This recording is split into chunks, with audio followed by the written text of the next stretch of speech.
ka sa Maynila? Oo. Nakipag-ayos ako kay Ramoncito.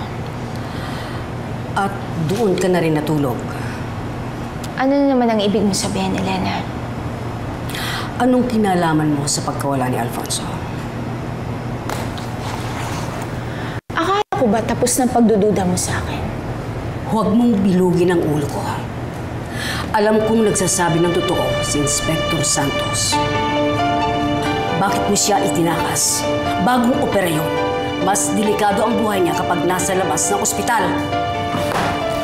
Nabigyan ba siya ng protection ng pulis nang pasukin siya ng killer niya? Mahal ko ang kapatid ko. Ayoko siyang mamatay. Kaya mo siya itinakas. Hindi ko sinabi yan. Ikaw nagsabi. Kaya huwag mo lalagyan ng salita ang bibig ko. Bakit walang bantay nang dumating kami? Mga pulis ng Salvation yun. Mga pulis na ang mayor ay ikaw. Eh, yung mga pulis na yun eh. Bantay nila, pinababayaan nila. Mabuti nga, nakatakas si Alfonso.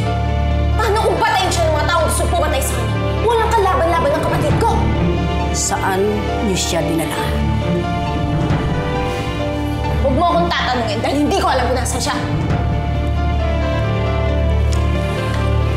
Alam kong magkakakuntsaba kayo ni Inspector Santos at ng mga pulis na yun. Huwag mo kong bigyan ng katibayan. Ako pa rin ang gobernador ng probinsyang ito at hindi ko pagtatakpan ang ganitong katiwalian. Ako naman ang tinatakot mo ngayon. Mahal ko kayo. Ayoko kayo mapahamak. Hindi ako uupo o magsasawalang kibo tulad ng dati. Nangako ako sa inyo, Papa. I am going to be your mother. At kikilos ako tulad sa isang ina.